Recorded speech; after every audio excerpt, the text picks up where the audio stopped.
olórí burúkú ọmọ yìí. Ṣé gbogbo yín rántí lọ́sàn yìí mo dárúkọ Farida. Farida ò ṣẹ̀ mí.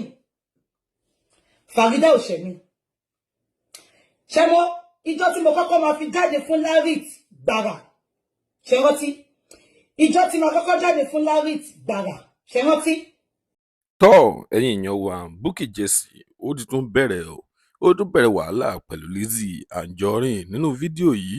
Ó sọ ọ̀pọ̀lọpọ̀ ọ̀rọ̀, ó sọ àwọn ọ̀rọ̀ sí Lizzy Anjorin àti ọmọ rẹ̀, gbogbo rẹ̀ ló sọ nínú fídíò yìí. A máa fún yín láǹfààní láti wo fídíò náà, ṣùgbọ́n kí a tún tẹ̀síwájú. Tó bá jẹ́ ìgbà àkọ́kọ́ tí ẹ̀ ń wo fídíò wa nìyí, ẹ jọ̀wọ́ ẹ tẹ subscribe button láti máa rí púpọ̀ lára àwọn fídíò wa wò. A máa play fídíò náà tó kù fún yín nísìnyí kẹ́ lè wò ó. Nǹkan tẹ́ bá lè lérò ẹ tẹ̀ sí comment section ká lè sọ̀rọ̀ nípa rẹ̀. Ní last year, ṣé rántí? Ọmọ yìí ti kéèyàn àti ẹgbẹ́ tó sọ̀rọ̀ mọ́. Òun ló ti kọ́kọ́ pè mí. Ṣó ti yé yín? Mi ìmọ̀ Larit rí láyé mi. Ìgbà tèmi àti ẹ̀ ń sọ̀rọ̀ ló reference ọ̀rọ̀ Larit. Èmi àti ẹ̀ ń sọ̀rọ̀ ńjọ́ náà ni. Ìgbà ó ti ṣe díẹ̀. À ń sọ̀rọ̀ ni. Ló reference ọ̀rọ̀ Larit. Ṣé ń gbọ́ mi? Mo ní ta ló ń jẹ́ bẹ́ẹ̀?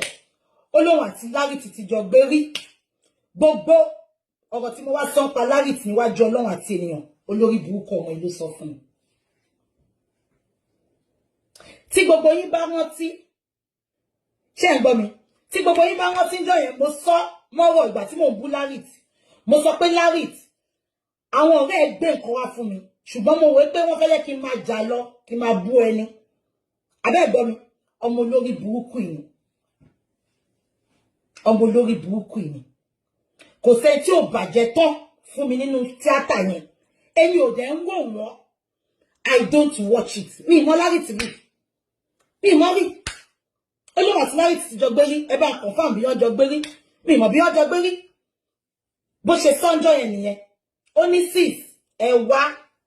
Ẹ mọ story ọmọ yìí máa fún yín. Ìgbà tí mo kọ́kọ́ bú Larit, mo ti ń dẹ Larit. Ṣóyẹ yín, mi ìmọ̀ Larit. Òun ló sọ fún mi. Gbogbo nǹkan tí mo fi bú Larit, òun ni. Tẹ́ bá dẹ̀ rántí pé bí ìṣe mọ́rọ́ pa tó ṣe rántí, mo sọ mọ́rọ̀. Mo ní ìgbà tó sọ pé kí n máa pé àwọn ọ̀rẹ́ ẹ̀ lọ mú sórí ẹ̀ wá. Mi ìfẹ́ là mọ́lẹ̀ ni olórí burúkú ọmọ yìí. Òótọ́ kò pè mí síjà. Kò pè mí. Mo rí pọ́ǹbù lánàá ìṣe mí ń jọ́nà. Àbí kò yẹ yín? Mo rí pọ́ǹbù lánàá ìṣe mí ń jọ́nà ni mo dá sí lóòótọ́. Kò pè mí sí. Mo kàn wò pé tí gbogbo ayé bá kẹ́yìn síyàn, ta ló fẹ́ kù fún yàn? That was why I intervened. Ìgbà tí mo dẹ̀ intervene, àbí kò yẹ yín? Olórí burúkú ọmọ tó wá jẹ́ pé alẹ́ yìí ló ń sọ̀rọ̀ Genesis tó sọ pé bàbá òun Genesis. Lizzy, ikú òjijì ló máa pa ẹ́. Ó parọ́ kú. Ó mọ gbogbo nǹkan tó sọ pa Genesis ni. Ó mọ̀ ni, but mi ní sọ. Jẹ́ ká fi gbogbo yẹn lẹ̀ because mo fẹ́ máa dárúkọ máa yẹn mọ́, mi fẹ́ máa dárúkọ ẹ̀. Bí ṣe máa ń ṣe gáàdì olórí burúkú ọmọ yìí ń gbà yẹn. Ó ṣàsọ̀rọ̀ Larit ńjọ́ náà, ó mu ti Farida mọ́. Ṣé ń gbọ́ mi? Ó mu ti Farida mọ́. Meanwhile, ìgbà tó sọ ti Farida yẹn, ṣé rántí gbogbo nǹkan tí mo sọ pé Farida, ṣé rántí tí mo náà fárí fún wọ́n gbé nǹkan sí lórí olórí burúkú ọmọ yẹn. Èmi ò mọ̀ wọ́n rí. Ẹni tí Larit bọ́ta tó sọ pé òun ò mọ̀ mí rí, kò mọ̀ mí lóòótọ́. Kò mọ̀ mí.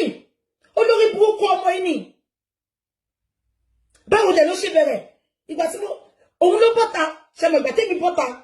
Ó ti rojọ́ Larit fẹ́ mi kémi tó bọ́ta. Ṣé wọ́n ti pé fọ́ọ̀sì tí mo bọ́ta fún Larit? Mo sọ statement kan. Mo sọ pé mo ti mí yẹn ti pẹ́. Ṣé wọ́n ti ẹ lọ flashback fídíò yẹn? Òun ni. Gbogbo nǹkan tí mo sẹ́ pa Farida náà, Farida sick, ó fárí, ó lọ síbi kan ní Ìjẹ̀bú, ó rọ́ṣọ funfun, ọmọ olórí burúkú yìí ni. Mi ìmọ̀ wọn rí, mi ìbá wọn ṣọ̀rẹ́, mi ìdélé wọn rí. Ọmọ yìí ni.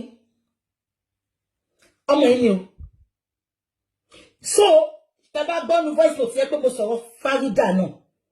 Ṣé ń gbọ́ nǹkan tó ṣẹlẹ̀ ni? Nǹkan tí mo rò. Ṣé tí tó ṣẹlẹ̀ ńgbà yẹn ló ṣẹlẹ̀. So, mo kàn ní kí n clear yẹn ni.